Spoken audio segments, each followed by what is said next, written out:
కి కారణమైన ప్రాంతం సతీదేవి తనను తాను అగ్నికి ఆహుతి చేసుకున్న స్థలం. అది మన తెలుగు నేల. 12వ శక్తిపీఠంగా ఏర్పడి భక్తుల పూజలు అందుకుంటున్న అమ్మవారి విశిష్టతను ఇప్పుడు తెలుసుకుందాం.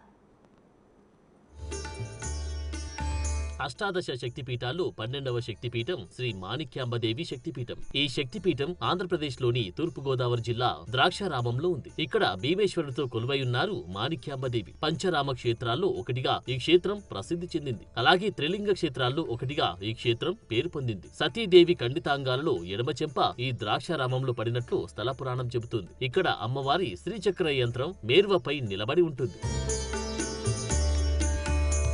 ద్రాక్షారామం సతీదేవి ఆత్మాహుతి చేసుకున్న చోటని పురాణాలు చెబుతున్నాయి. సతీదేవి తండ్రి అయిన దక్ష ప్రజాపతి రాజ్యంలోని దక్షిణ భాగమే ఈ ప్రాంతమని, ఆ చక్రవర్తి కొన్నాళ్ళు ఇక్కడ ఉన్నాడని స్థల పురాణం చెబుతుంది. ఒకసారి వ్యాస మహర్షి కాశీకి వెళ్తే శివుడు ఆయన్ని పరీక్షించదలిచి తిండి దొరకకుండా చేశాడట. అప్పుడు వ్యాసుడు కోపంతో కాశీ పట్టణాన్ని శపించబోగా అన్నపూర్ణాదేవి ప్రత్యక్షమై ఆయనకు ఆయన పరివారానికి అన్నం పెట్టిందట. శివుడు మాత్రం వ్యాసుడిపై కోపంతో ఆయన్ను కాశీ విడిచిపెట్టి వెళ్లమన్నాడని, అప్పుడు అన్నపూర్ణాదేవి వ్యాసుని ద్రాక్షారామంలో కొంతకాలం ఉండమని చెప్పిందని పురాణ ప్రతీతి. ఈ క్షేత్రానికి దక్షిణ కాశీగా వ్యాస కాశీగా గుర్తింపు ఉంది. ఉత్తరాది నుంచి వింధ్య పర్వత శ్రేణులు దాటి దక్షిణాదికి వచ్చిన అగస్త్య మహర్షి కూడా కొన్నాళ్లు ఈ క్షేత్రంలో ఉన్నాడని విశ్వసిస్తారు భక్తులు.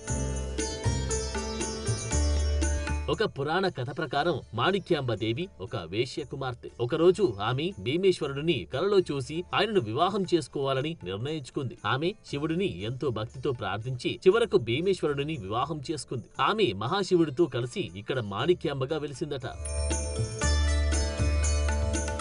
మరో పురాణ కథనం ప్రకారం ఈ ఆలయాన్ని సూర్యదేవుడు స్థాపించాడు. దేవదూతలు రాత్రిపూట ఆలయాన్ని నిర్మించాలని నిర్ణయించుకున్నారు. అయితే తెల్లవారడంతో గోడ నిర్మాణం అసంపూర్ణంగా మిగిలిపోయింది. ఆ తర్వాత చుట్టూ గోడను నిర్మించడానికి చేసిన అనేక ప్రయత్నాలు ఫలించలేదు. కొన్ని నెలల్లోనే గోడ కూలిపోయింది. అందువల్ల నేటికి ఈ ఆలయ గోడ అసంపూర్ణంగా ఉంది.